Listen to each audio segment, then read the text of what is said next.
اللہ اللہ اللہ یا الہی ہر جگہ تیری عطا کا ساتھ ہو، یا الہی ہر جگہ تیری عطا کا ساتھ ہو۔ جب پڑے مشکل شے، جب پڑے مشکل شے، مشکل کشا کا ساتھ ہو، اللہ ہو۔ نحمدہ ونصلی ونسلم علی سیدنا و مولانا محمد رسولہ النبی الامین المکین الحنین الکریم الرؤوف الرحیم، اما بعد، بسم اللہ الرحمن الرحیم۔ معزز سامعین و ناظرین، الحمدللہ تعالی اللہ جل مجدہ کی توفیق سے ہم تصوف اور تعلیمات صوفیہ کے موضوع پر اپنی سلسلہ وار گفتگو میں پچھلی کئی نشستوں سے تصوف کی حقیقت اور ماہیت کے موضوع پہ روشنی ڈال رہے ہیں، اور پچھلی نشست سے ہم نے تصوف کی حقیقت اور ماہیت کے بیان میں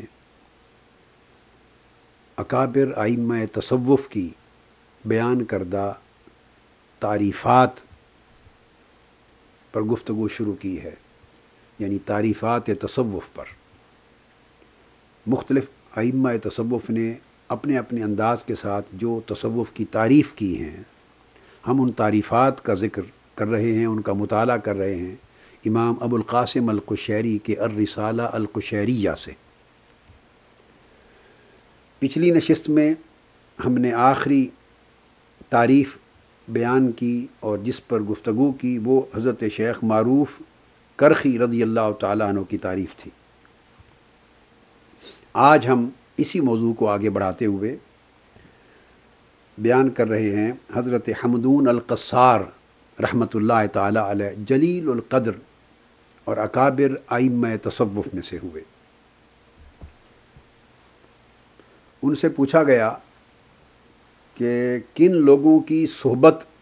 اختیار کی جائے، آپ نصیحت فرمائیے۔ تو آپ نے فرمایا کہ صوفیاء کی صحبت اختیار کرو۔ کیوں؟ اس کا سبب بیان کرتے ہیں کہ صوفیاء کون لوگ ہوتے ہیں۔ فرمایا کہ صوفیاء کی صحبت اس لیے اختیار کرو فَإِنَّ لِلْقَبِيحِ عِنْدَهُمْ وُجُوهًا مِنَ الْمَعَاذِيرِ وَلَيْسَ لِلْحَسَنِ عِنْدَهُمْ كَبِيرُ مَوْقِعٍ يُعَظِّمُونَكَ بِهِ۔ فرماتے ہیں اس لیے کہ اگر صوفیاء کی صحبت میں بیٹھو گے تو بیٹھنے والا برا آدمی ہے یا اچھا آدمی ہے، دونوں میں سے کوئی بھی اپنے لیے ان کی صحبت کو باعث ضرر یعنی نقصان دہ نہیں پائے گا۔ اچھے آدمی کو بھی نفع پہنچے گا صوفیاء کی صحبت سے، اور برے آدمی کو بھی نفع پہنچے گا۔ کیوں؟ اب وہ بیان کرتے ہیں اس لیے کہ صوفیاء وہ لوگ ہیں کہ ان کے ہاں اگر ایک شخص گناہ گار ہے اور اس سے کوئی گناہ کا، کسی غلطی کا، کسی خطا کا ارتکاب ہوا ہے، تو وہ اس کے گناہ کو دیکھ کر، اس کی غلطی اور خطا کو دیکھ کر نہ اسے رد کرتے ہیں نہ اس کی تقبیح کرتے ہیں، یعنی اس کی برائی بیان کرتے ہیں، نہ اس کو نیچا اور ذلیل دیکھتے ہیں، اور نہ اسے شرمندگی اور احساس دلاتے ہیں کہ تم نے تو یہ کام کیا ہے، نہیں۔ لہٰذا اگر کوئی برا ان کی مجلس میں بیٹھا ہو، گناہ گار بیٹھا ہو، اور ان کو پتہ بھی ہو اس کے گناہ کا، اس کی خرابیوں کا، کمزوریوں کا، تب بھی وہ ان کی مجلس میں، صوفیاء کی مجلس میں بیٹھے ہوئے اپنے لیے ایمبیرسمنٹ فیل نہیں کرتا۔ کیوں؟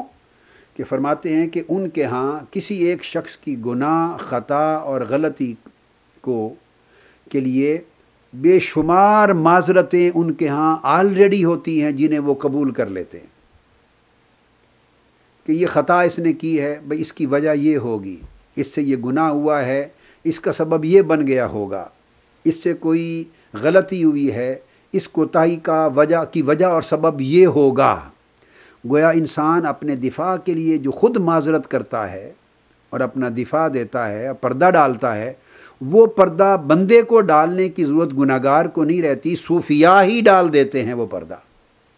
اس کی معذرت قبول کرتے ہیں، اور کئی وجوہ قبول معذرت کے ان کے پاس پہلے ہوتے ہیں۔ پردہ پوشی کے ان کے پاس کا رجحان ہی ان کا پردہ پوشی کا ہوتا ہے، اور قبول معذرت کے کہ ان کے پاس کئی اسباب موجود ہوتے ہیں۔ لہٰذا گناہگار آدمی بیٹھے گا تو وہ اپنے آپ کو نیچ نہیں دیکھے گا، امبیرسمنٹ فیل نہیں کرے گا، اور اگر نیک آدمی بیٹھا ہے تو اسے اپنی نیکی پر اترانے کا موقع نہیں ملے گا۔ اگر متقی ہے، نیک ہے، عالم ہے اور خیر کا ارتکاب کرنے والا ہے تو اسے اپنی خیر پر، اپنی نیکی پر، اپنے تقوی پر، اپنی بھلائی پر اسے اترانے کا موقع نہیں ملے گا، اس لیے کہ صوفیاء کی مجلس میں جب نیک لوگ بیٹھتے ہیں تو وہ اس کی نیکی کو اس طرح اچھال کے اتنا اوپر پیش نہیں کرتے کہ وہ اس کو کوئی بہت بڑا بنا دیں اور اس کے نفس میں اس کے ساتھ کوئی تکبر اور عجب پیدا ہو جائے کہ اچھا میں نے اتنا بڑا کام کیا ہے، میں تو اتنا بڑا نیک ہوں، میری اتنی تعریف کی جا رہی ہے، اتنی تعریف ہو رہی ہے، تو پھر اس سے اس کے نفس میں ایک کبر اور عجب آ جاتا ہے، اور نفس کے اندر اگر کبر اور عجب آ جائے اور نفس اپنی نیکی کو دیکھنے لگ جائے تو نیکی کو دیکھنے سے بندہ اتراتا ہے، ریاکاری آتی ہے، تکبر آتا ہے، اور بندہ نیکی کی حلاوت اور برکات سے محروم ہو جاتا ہے۔ لہٰذا نہ تو وہ نیکی کر کے آنے والے کو اپنے رویے سے نقصان پہنچاتے ہیں، یہ روحانی نقصان کہ اس کی نیکی کو اتنا بڑھا کے پیش کریں کہ اس کے نفس میں کبر اور عجب آ جائے،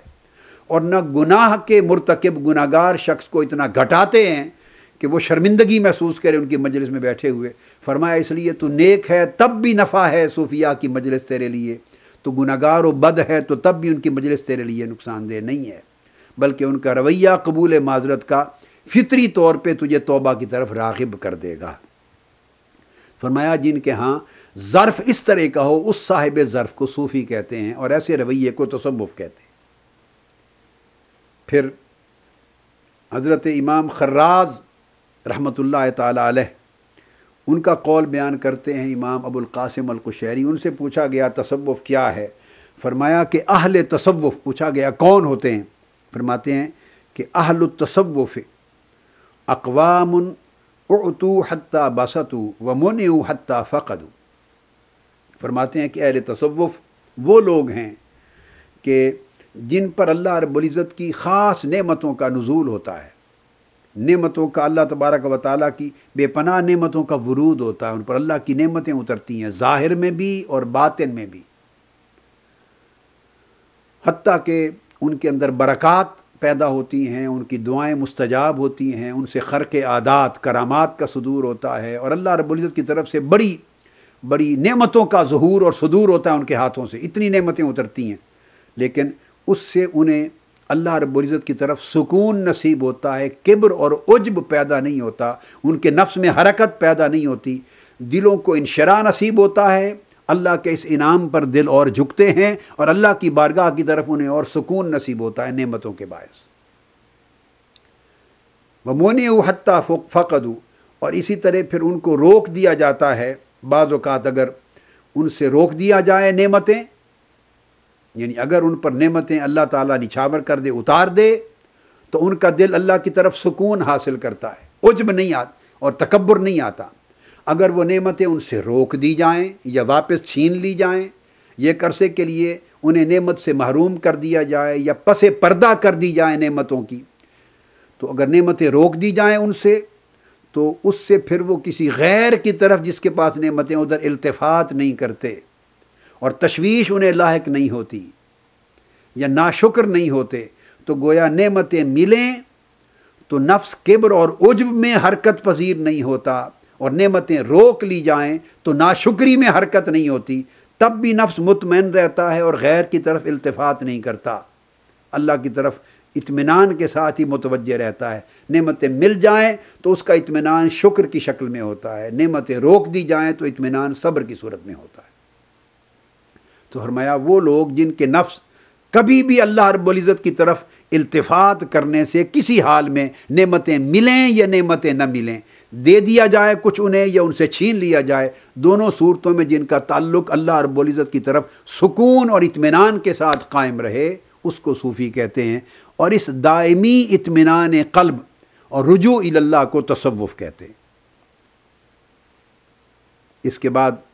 امام القشیری نے حضرت امام احمد النوری ان کا قول رقم کیا ہے تصوف اور صوفی کی تعریف میں، فرماتے ہیں کہ صوفی کی تعریف یہ ہے، نعت صوفی السکون عند العدم والایثار عند الوجود۔ حضرت شیخ احمد النوری رحمۃ اللہ تعالی علیہ آپ فرماتے ہیں کہ صوفی کی تعریف یہ ہے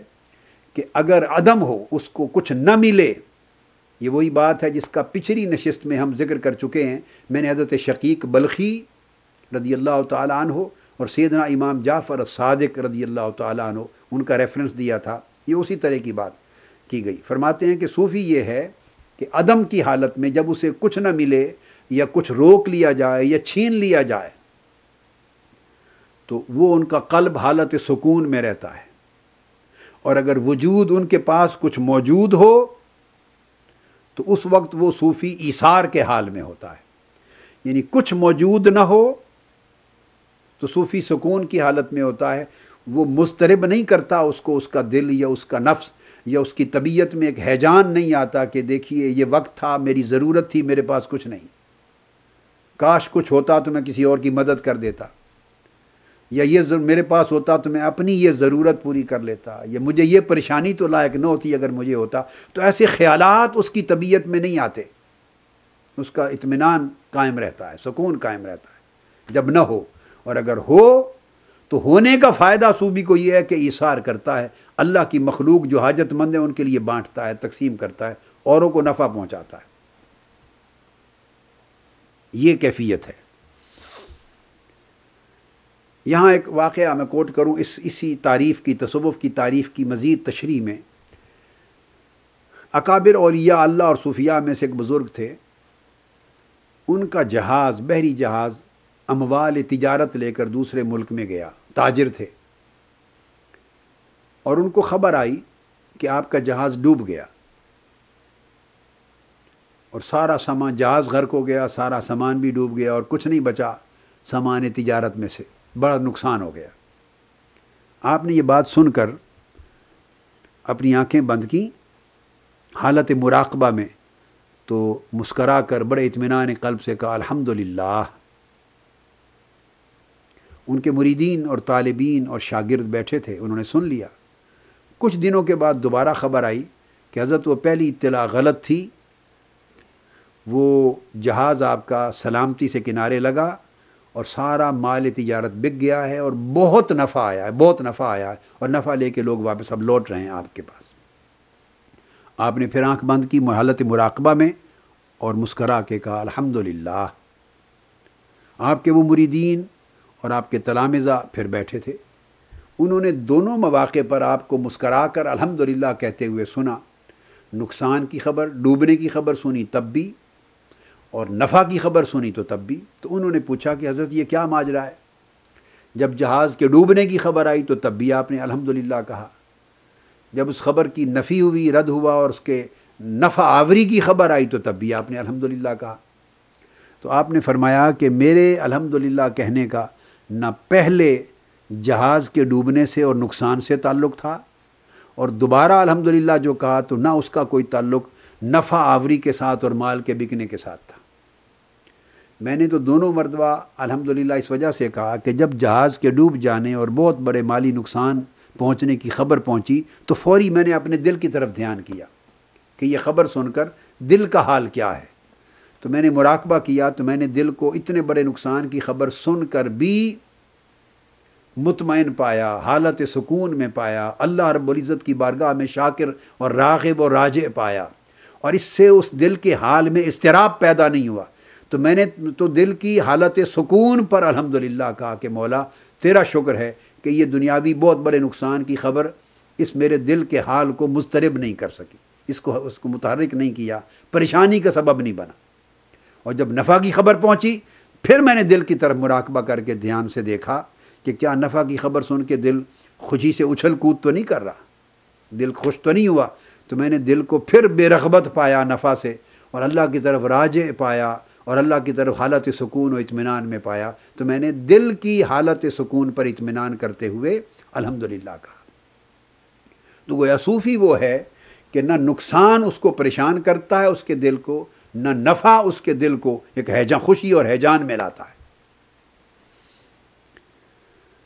تو دونوں صورتوں میں عدم ہو یا وجود، صوفی کا دل سکون میں رہتا ہے، اور الا یہ کہ جب اس کے پاس زیادہ ہوتا ہے تو وہ پھر اس سے تقسیم اللہ کی بارگاہ میں اس کی رضا کے لیے اللہ کی مخلوق پر خیرات اور ایثار کا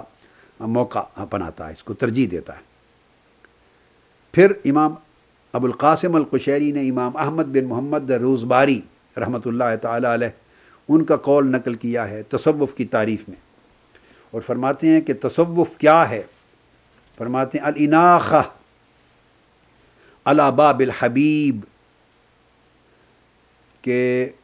خواب کہ تصوف یہ ہے کہ اپنے محبوب یعنی محبوب حقیقی کے دروازے پر جم کے کھڑا رہنا ہر حال میں،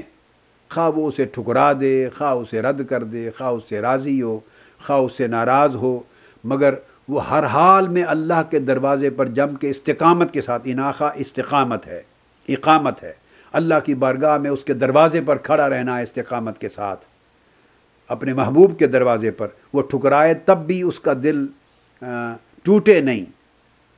اور اگر اپنے قرب میں اللہ رکھے، قرب میں بلا لے، تو تب وہ دل اس کا یعنی اپنی حد سے خوشی میں آگے نہ بڑھے، اور اگر اللہ اس کو دور کر دے ایک لمحے کے لیے، قرب سے محروم کر دے، تو اس سے اللہ کی بارگاہ کی نسبت اس کے دل میں کدورت پیدا نہ ہو کہ دیکھو میرے ساتھ زیادتی ہو گئی، مجھے محروم کر دیا گیا۔ کیوں نہ محرومی پر اللہ کے گھر سے دور ہو، نہ قرب عطا ہونے پر حد کو کراس کرے، ایک حالت ادب میں اللہ کا سائل بن کر اس کے دروازے پر استقامت کے ساتھ کھڑا رہنا، یہ تصوف ہے۔ اب ایک اور قول امام ابو القاسم القشیری نے بیان کیا، تصوف کف فارغ وقلب طیب، فرماتے ہیں کہ تصوف ہاتھ کے خالی ہونے کا اور دل کے پاک ہونے کا نام ہے، اور ہاتھ کے خالی ہونے کا مطلب ہے کہ ہاتھ طالب دنیا نہ ہو۔ خالی ہونے کا مطلب یہ نہیں کہ دنیا ساری ترک کر دے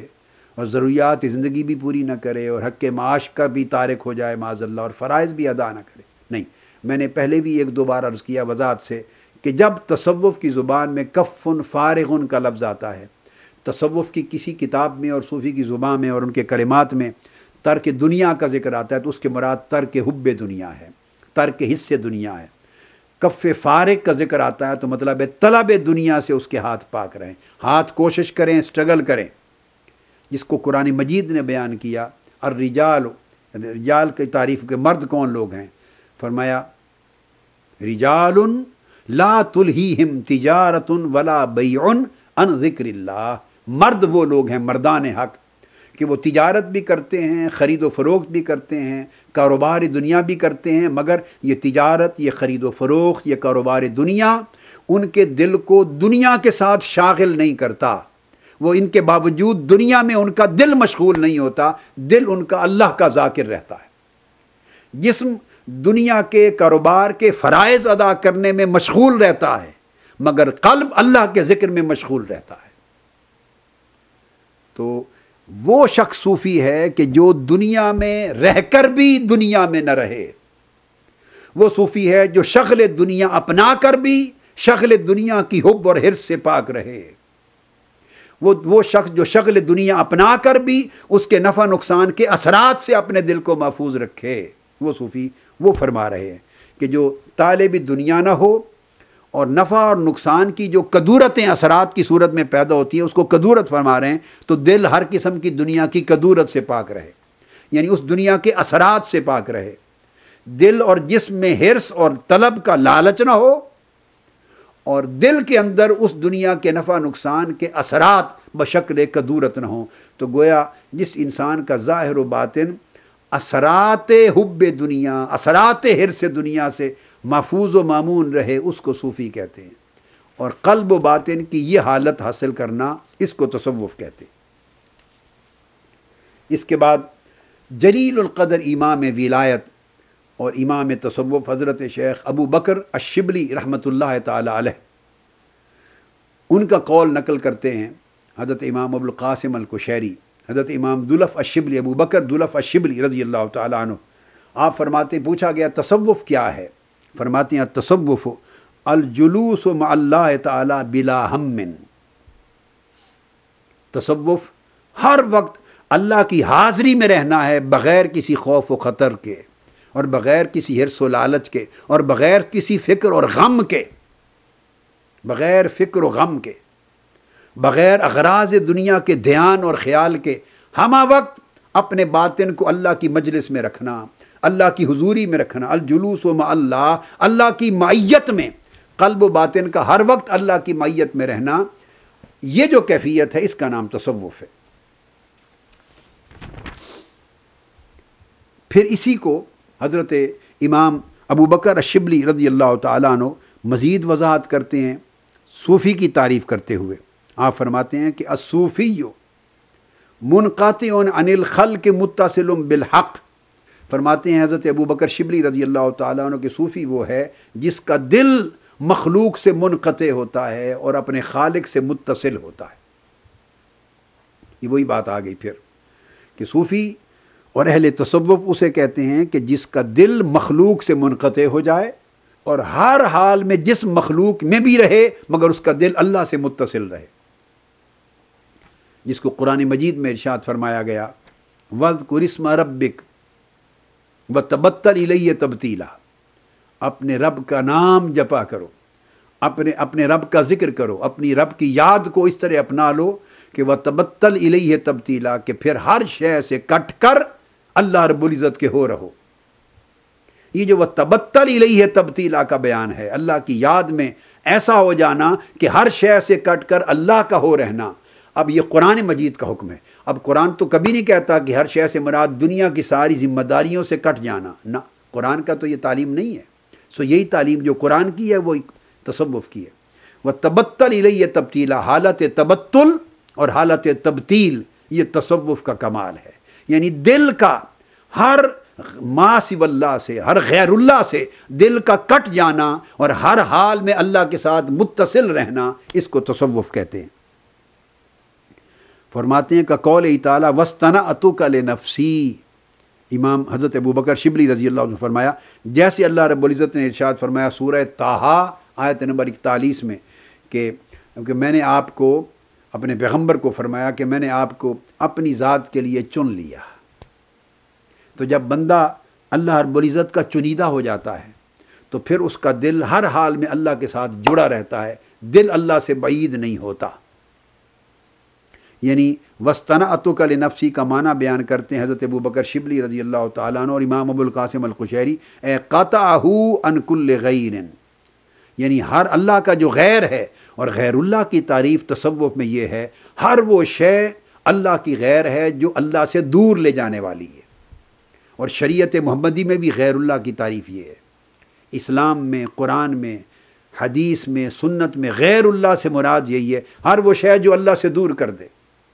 ہر وہ شے جو بندے کو قرب الہی سے محروم کر دے، ہر وہ شے جو بندے کو اطاعت الہی سے دور کر دے، ہر وہ شے جو بندے کو اللہ کی بندگی سے محروم کر دے، دور کر دے، اللہ سے دور لے جائے، وہ غیر ہے۔ اور جو اللہ کے قریب لے جائے وہ غیر نہیں ہے، وہ اہل اللہ میں آتا ہے، وہ اہل اللہ ہے۔ تو فرمایا اللہ کا ہر غیر، یعنی جو اللہ سے دور کرنے والا، اللہ کی بندگی اور طاعت سے دور کرنے والا کوئی شخص یا کوئی شے دنیا کی ہے، اس سے دل کا کٹ جانا۔ اسی طرح امام ابو القاسم القشیری نے حضرت امام احمد الجریری سے ایک اور تعریف تصوف کی روایت کی ہے۔ آپ فرماتے ہیں تصوف مراقبۃ الاحوال و لزوم الادب۔ فرماتے ہیں تصوف تمام احوال، ان کی ہر وقت نگرانی کرتے رہنا ادب کے ساتھ، اس کا نام تصوف ہے۔ اب احوال کثیر ہیں، یعنی انسان کا نفس بھی ہے تو نفس کے بھی احوال ہیں، حالات ہیں، الگ الگ حال ہے۔ نفس مطمئنہ ہے، اس کا حال الگ ہے، اس سے نیچے اگر لفظ ملہمہ تھا تو حال الگ ہے، اگر نفس لوامہ تھا اس سے نیچے تو حال الگ ہے، اور سب سے نیچے نفس امارہ تھا تو حال الگ ہے۔ تو نفس امارہ کے جو احوال ہیں پھر ان کی بھی مراقبہ کرنا، نگرانی کرنا کہ کیا کیا خرابیاں ہیں نفس کی اماریت میں، کس کس قسم کی خرابیاں ہیں، تو ان کی نگرانی کرنا اور ان کے علاج کے لیے فکر مند رہنا اور معالجہ کرتے رہنا، یہ مراقبہ اور محاسبہ کا مضمون ہے۔ اگر ترقی کر کے نفس امارہ کی حالت سے ترقی پا کے خروج ہو گیا، نکل گیا اور نفس لوامہ ہو گیا، لا اقسم بالنفس اللوامہ، جو ہر برائی کے ارتکاب پہ ملامت کرتا ہے، تو اس میں اچھائی آ گئی، اب شرمندگی آ گئی برائی کے ارتکاب پر۔ امارہ تھا تو شرمسار بھی نہیں ہوتا تھا، ملامت بھی نہیں ہوتی تھی، برائی کو برائی بھی نہیں سمجھتا تھا، اس طرح فنا تھا برائی کی رغبت اور شہوت میں۔ جب اماریت سے نکل گیا، لوامہ ہو گیا، تو حال بدل گیا۔ اب برائی تو ارتکاب کر بیٹھتا ہے کبھی، مگر جو ہی برائی کرتا ہے اس میں ندامت آتی ہے، ملامت ہوتی ہے۔ یہی ندامت کا پیدا ہو جانا اور ملامت کرنا نفس کا برائی پر، یہ خیر کی علامت ہے کہ اس کو نیکی کی طرف لے جائے گا۔ اب اس کا حال بدل گیا، سو اس کی نگرانی کرنا مراقبۃ الاحوال ہو گیا۔ اگر اس سے نکل گیا اور نفس سے ملہمہ ہو گیا، جہاں اللہ رب العزت کی طرف خیر کا الہام ہوتا ہے، شر کا الہام ہوتا ہے، نفس خود تمیز کرنے لگتا ہے، تفریق کرنے لگتا ہے، نیکی اور بدی میں، اچھائی میں اور برائی میں، حق میں اور باطل میں، بر میں اور تقوی، بر و تقوی اور گناہ اور معصیت میں نفس خود امتیاز کرتا ہے اور اس سے بچنے لگتا ہے، تو ملہمہ ہو گیا۔ پھر اس کے اس حال کی نگرانی کرنا اور مراقبے کے ساتھ پھر اس کا محاسبہ کرنا اور اس کو برقرار رکھنے کے لیے اس پر مجاہدہ کرنا، یہ مراقبۃ الاحوال ہے۔ پھر نفس اور ترقی کر کے مطمئنہ ہو گیا، اب وہ اللہ کے ہر امر پر مطمئن ہے، اس کو قرار حاصل ہو گیا ہے اللہ رب العزت کی رضا پر، اس کی طاعت پر، اس کی بندگی پر، اس پہ امر پر، اس کی نہی پر، اور نہ کوئی نفع اس کو متحرک کرتا اور مضطرب کرتا ہے، نہ کوئی نقصان متحرک اور اس کو مضطرب کرتا ہے، پریشان کرتا ہے۔ تو جب اس کو دائمی قرار مل گیا اللہ رب العزت کے ساتھ تعلق میں اور اس کی رضا میں، تو اس کے اس حال کی نگرانی کرنا، اور نہ صرف نگرانی کرنا بلکہ حفاظت کرنا، اور نہ صرف حفاظت کرنا بلکہ حفاظت کو برقرار رکھنے کے لیے ریاضت کرنا اور مجاہدہ کرنا، یہ ایک تسلسل ہے۔ تو مطمئنہ ہے تو پھر اس سے اور اوپر نکل گیا تو اللہ پر راضی رہنے لگ گیا۔ پہلے مطمئن تھا، اب حالت اطمینان میں بھی ترقی ہو گئی، خالی اطمینان اور سکون نہ رہا بلکہ رضا کی حالت آ گئی، وہ اللہ کے ہر امر پہ راضی بھی ہے، قضا کی چھری اگر کاٹ بھی دے تو راضی ہے، تکلیف آ گئی راضی ہے، بیماری آ گئی علاج کر رہا ہے، اس لیے نہیں کہ بھاگتا ہے، ڈرتا ہے، ناپسند کر رہا ہے کہ اللہ نے بیمار کیوں کیا، نہیں، اس لیے کہ بیماری ہے تو علاج کرنا حکم ہے اللہ کا، حضور کی سنت ہے، تو علاج بھی اللہ کا حکم سمجھ کے کرے، دین کا، شریعت کا امر سمجھ کے کرے، یہ بھی اطاعت ہو رہی ہے، عبادت ہو رہی ہے۔ تو بیمار جب ڈاکٹر کے پاس اپنے علاج کے لیے جاتا ہے اس نیت کے ساتھ کہ یہ شریعت اور دین میں حکم ہے کہ علاج کرو، تو گویا اس نیت کے ساتھ علاج کروانے جانا یہ بھی عبادت بن گئی۔ تو گویا جو عمل کر رہا ہے اب زندگی کے ہر عمل میں وہ اللہ کے عطا کردہ ہر حال پہ راضی ہے، پھر جب راضی ہے تو پھر اللہ اس سے راضی ہو جاتا ہے۔ تو نفس راضیہ تھا، اب نفس اور ترقی کر گیا، جب اللہ اس سے راضی رہنے لگ گیا تو وہ نفس مرضیہ ہو گیا، جس کو قرآن مجید نے کہا یا ایتھا النفس المطمئنہ ارجعی الی ربک راضیۃ مرضیہ، اے نفس مطمئنہ، اللہ رب العزت کے ساتھ ہر وقت اطمینان میں رہنے والے نفس، اپنے رب کی طرف لوٹا، یعنی پلٹ کر ترقی کی منزلوں کی طرف اور اپنا سفر جاری رکھ، اس طرح راضیتاً کہ تو ہر حال میں اللہ سے، صرف اللہ کے ساتھ تیرا تعلق اطمینان کا ہی نہ ہو بلکہ اللہ کے ہر امر پر رضا کا تعلق ہو، تو اس پہ راضی ہو۔ جب تو اس پہ ہر حال میں راضی رہنے والا بن جائے گا تو راضیتاً مرضیہ، پھر اللہ بھی ہر حال میں تجھ پہ راضی رہے گا۔ تو اب تو صرف طالب تھا، اب وہ مطلوب بھی ہو جائے گا، تو محب تھا اب محبوب بھی ہو جائے گا، تو مرید تھا اب تو مراد بھی ہو جائے گا، یعنی اللہ رب العزت کی رضا تیری خوشی کو چاہے گی تو اللہ کا محبوب بنے گا۔ راضیۃ مرضیہ فادخلی فی عبادی وادخلی جنتی، اب یہ کامل بندوں میں آ جا، داخل ہو جا۔ تو نفس راضیہ مرضیہ کے بعد پھر نفس کاملہ ہوا۔ تو 7 مدارج ہیں نفس کے، ہر درجے پہ نفس کے احوال کی حفاظت کرنا، نگرانی کرنا، اس کی جان پھٹک کرنا، اس سے متوجہ رہنا اس کی طرف، اس کو دھیان میں رکھنا، پھر اس کی حفاظت کرتے رہنا کہ نیچے نہ گرے۔ اگر نفس اس کا راضیاتن مردیہ ہے تو گر کے مطمئنہ پہ نہ آ جائے، نفس مطمئنہ ہے تو نیچے ڈھلک کر گر کر نفس ملہمہ پہ نہ آ جائے، ملہمہ ہے تو گر کے نفس لوامہ پہ نہ آ جائے، اگر لوامہ عطا کیا ہے اللہ نے تو گر کے کہیں امارہ پہ نہ آ جائے۔ حفاظت کرنا، چوک و چوبند رہنا، نگرانی کرنا، یہ تصوف ہے۔ فرمایا ہر حال میں اپنے قلب و باطن اور نفس کے احوال کی نگرانی کرتے رہنا، لزوم الادب کے ساتھ، کہ ہر حال کا ایک ادب ہوتا ہے کہ اگر اس حال میں ہے تو اس کا ادب کیا ہے،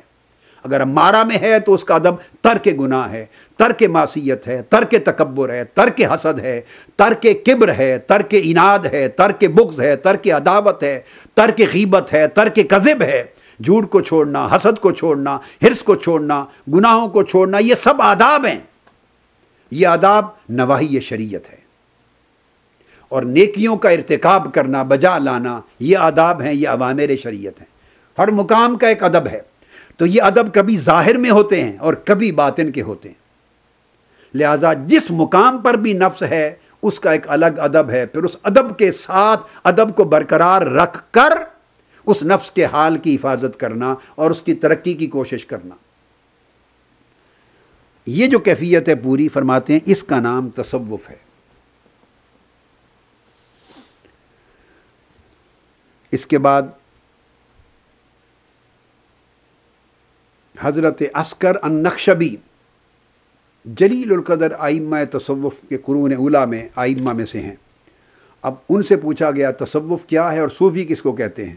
وہ فرماتے ہیں کہ صوفی وہ ہے کہ دنیا کی کوئی شے اس کے دل کی حالت کو مقدر نہ کرے،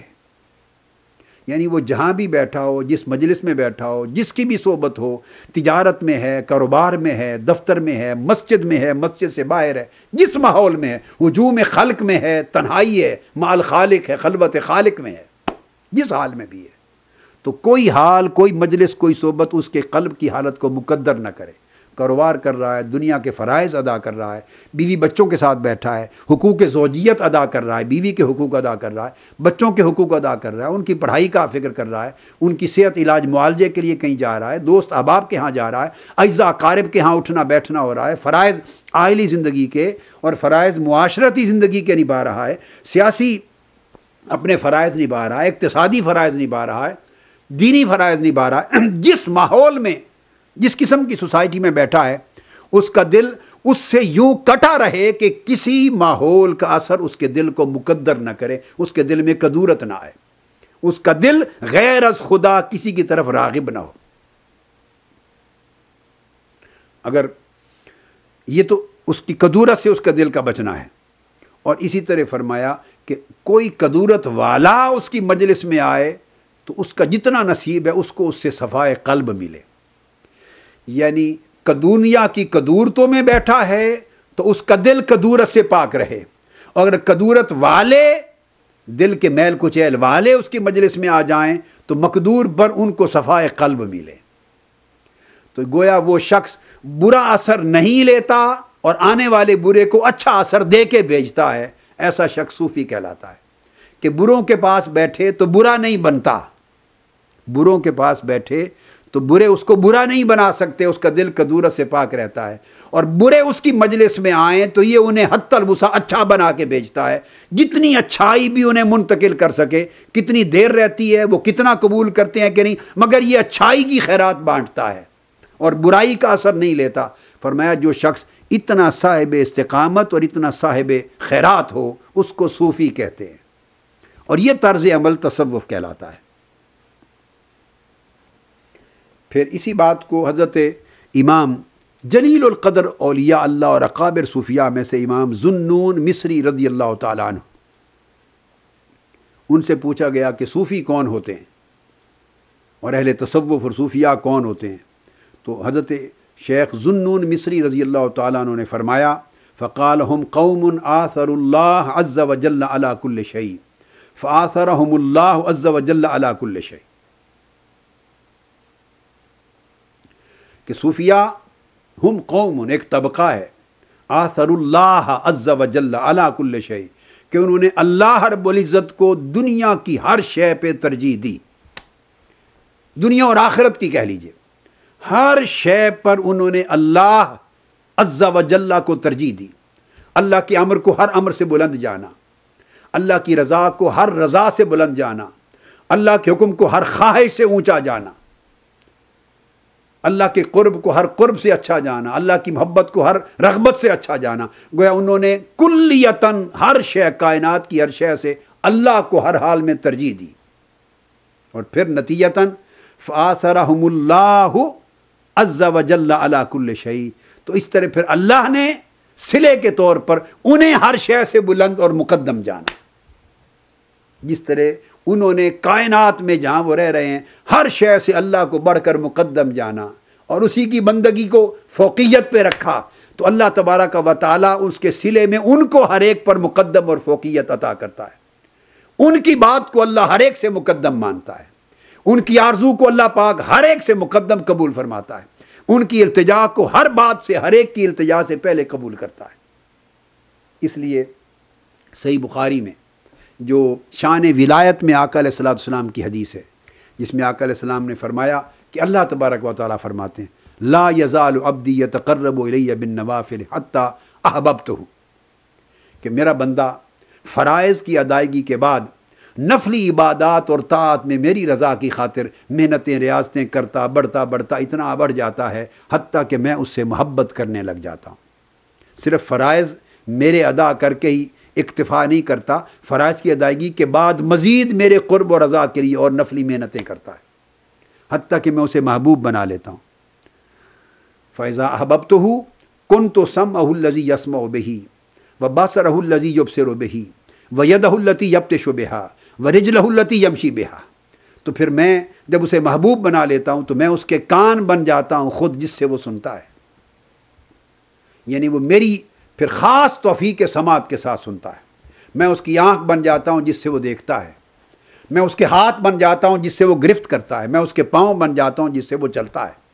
گویا اس کی آنکھوں پر میری قدرت کا اور میری حفاظت کا پہرا ہو جاتا ہے، اس کے کان پر میری حفاظت کا پہرا ہوتا ہے، اس کے دست و پا پر، ہاتھ اور پاؤں پر، اس کی حرکات و سکنات پر میری حفاظت کا پہرا ہو جاتا ہے۔ گویا وہ مجھ میں سراپا فنا ہو جاتا ہے، اس کی سمع میرے ارادے میں فنا ہو جاتی ہے، اس کی بصر میرے ارادے میں فنا ہو جاتی ہے، اس کی گرفت اور اس کا چلنا پھرنا، زندگی کے ساری حرکات و سکنات میرے ارادے حکم میں فنا ہو جاتے ہیں، اور میری حفاظت کا پہرا ان کے اوپر ظاہراً و باطناً قائم ہو جاتا ہے۔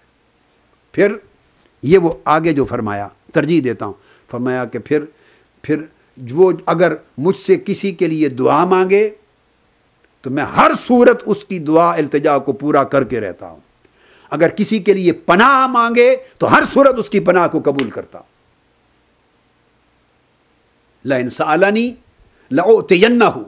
اگر وہ مجھ سے پناہ مانگے تو اس کو ہر صورت پناہ دے دیتا ہوں، اگر وہ مجھ سے سوال کرے ہر صورت عطا کرتا ہوں۔ کیوں؟ اس لیے کہ فآثرہم اللہ عز وجل علی کل شیء، کہ جب ایک بندہ اللہ کے اتنا قریب ہو جائے اور مقام فنا میں ہو جائے اور اللہ پاک اسے اپنا محبوب بنا لے، تو پھر اللہ پاک اس بندے کی طرح جس نے اسے اپنے رب کو ہر شے پہ ترجیح دی تھی، اس طرح اللہ بھی اسے کائنات کی ہر شے پہ ترجیح دیتا ہے اور ہر ایک سے مقدم جانتا ہے۔ یہ امتیاز ہو جاتا ہے عامت الناس اور صوفیاء اور اولیاء میں۔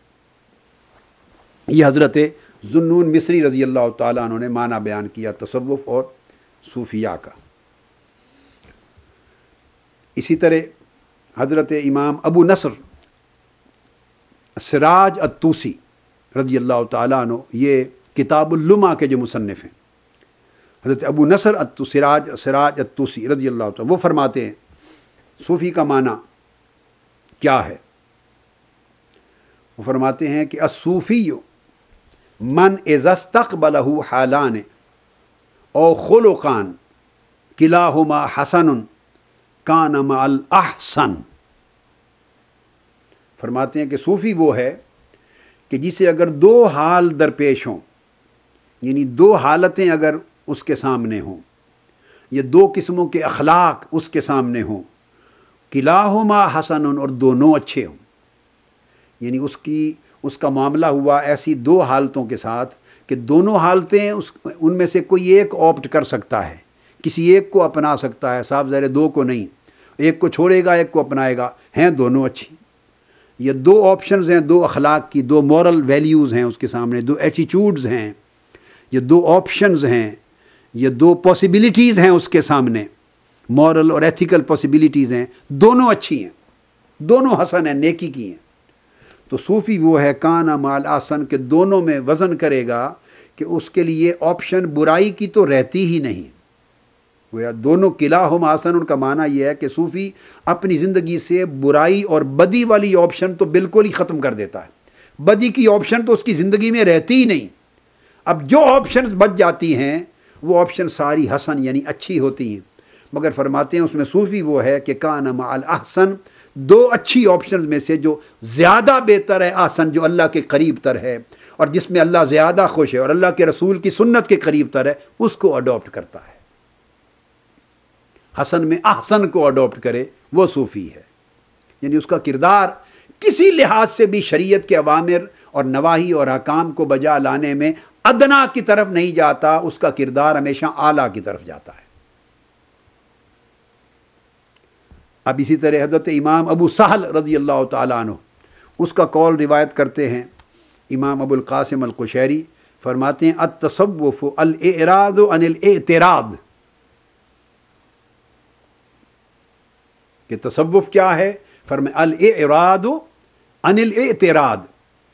اللہ کے ہر امر اور اللہ کے رسول کے ہر امر، اللہ اور اس کے رسول کے ہر امر پر طبیعت اور نفس کے اندر اعتراض واقع ہونے سے اعراض کرنا، یعنی امکان اعتراض سے بھی ہر وقت بچے رہنا اور خود کو بچانا قلب و باطن کو، اس کا نام تصوف ہے۔ یعنی قلب کو، باطن کو، نفس کو، طبیعت کو اللہ کے اوامر و نواہی کے سامنے اتنا تابع اور فنا کر دینا کہ کسی وقت نفس میں بھی حالت اعتراض نہ آئے، طبیعت میں بھی اللہ کے امر کے سامنے حالت اعتراض نہ آئے، اس کے قلب اور باطن میں، اس کے رجحان میں، میلان میں اور خواہش کے کسی مقام پر بھی اللہ کے رسول کے امر کے مقابلے میں اعتراض اور تنگی کی حالت نہ آئے، جو ہر وقت اپنے قلب و باطن کو اعتراض اور تنگی اور تعرض سے محفوظ رکھے، بچائے رکھے، اس حالت کا نام تصوف اور اس صاحب حالت کا نام صوفی ہے۔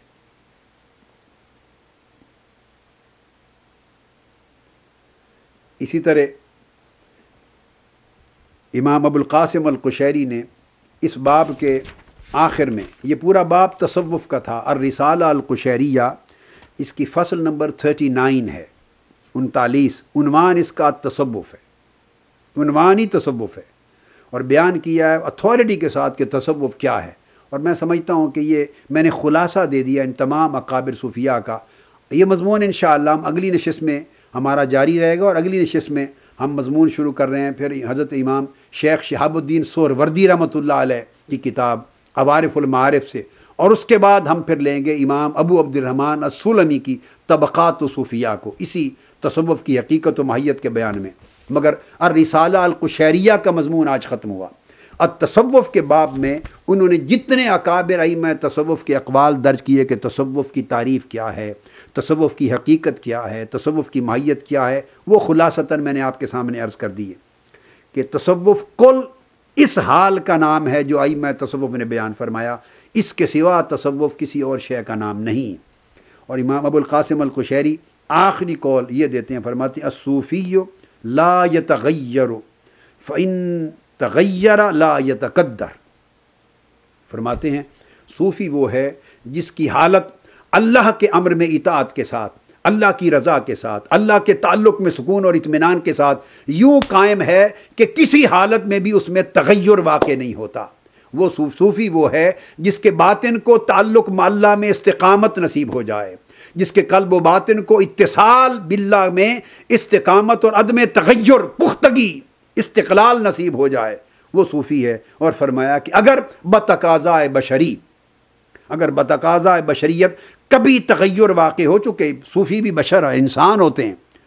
تو اگر تغیر واقع ہو تو لا یتقدر، وہ تغیر اتنا بڑا نہیں ہوتا کہ اس سے قلب اور باطن میں اور نفس میں کدورت پیدا ہو یا صفائے قلب متاثر ہو جائے، اتنا شدید تغیر نہیں ہوتا۔ بتقاضا بشری اگر معمولی حالت متغیر ہو تو اس کے بعد پھر وہ سنبھل جاتا ہے۔